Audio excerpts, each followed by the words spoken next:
phone. The temperature was slightly below freezing. I looked at my wife, Regina, who was still asleep beside me, just as she had slept every night for the past 28 years. I pulled the comforter over her shoulder to protect her against the chill. I rose from bed, stunned and confused by Dad's wartime confession, and stole away to the bathroom, where the sense of regret overwhelmed me.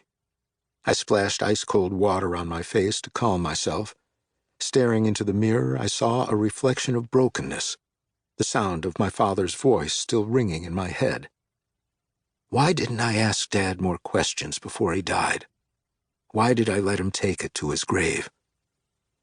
I had been thinking about my father's wartime experiences the previous evening.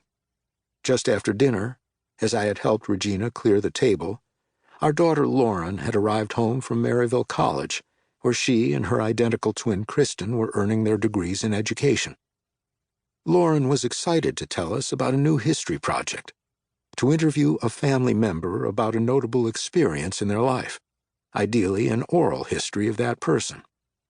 Dad, when I told my group that Papa was a POW in World War II, they said he was definitely the story, even though he's no longer alive. What do you think? I told Lauren I thought it was a great idea.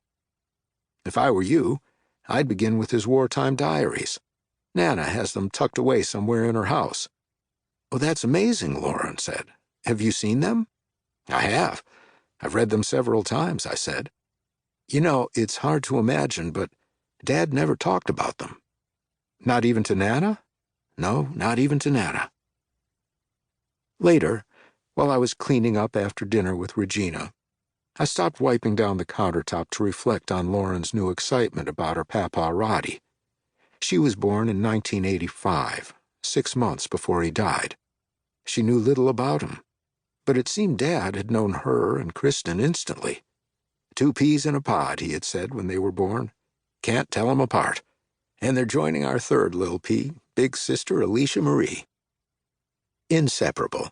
They were typical sisters, my 3 girls, growing up in the 80s and 90s. They excelled at school, played house, had every Barbie and accessory created, loved Teddy Ruxpin, were cheerleaders, took gymnastics, and played softball, basketball, and volleyball. Friday nights they gathered to watch Family Matters, Step by Step, Boy Meets World, and Full House. Alicia, a future cosmetologist, loved to fix their hair, nails, and makeup, even if it was pretend. Papa Roddie was right. They were 3 peas in a pod. Dad always seemed to be right about people. Everyone acknowledged he had an uncanny ability to read a person's heart and instinctively see their true character. It wasn't judgment, more understanding, empathy, and helpfulness. This had served him well all his life. He used to spend his weekends visiting homeless shelters, churches, nursing homes, and VA groups in Knoxville, just to sing and to encourage people in danger of losing hope, offering up his time in service, simply because it was the right thing to do. I wished my girls had known him, and Lauren deserved to learn as much as she could about her grandfather, especially his experiences during World War II. Of course, I knew the broad strokes of Dad's wartime experiences. I knew he had served as a master sergeant in the U.S. Army. I knew he had fought with the 422nd Regiment of the 106th Infantry Division, the Golden Lions. I knew he had been a prisoner of war, captured sometime during the Battle of the Bulge. But that's all I knew. Not much, to be perfectly honest. And I was ashamed I didn't know more, that I hadn't asked him more questions when I had the chance. I was in my mid-20s, an unemployed father of 3 when Dad passed away at the age of 65. He died from congestive heart failure at his Knoxville home on Drifting Drive on August 8, 1985, 12 days from his 66th birthday. Dying at home on his own terms had been Dad's choice. It was his decision. Faith, family, friends, freedom. That's how he lived. And that's how he died, too.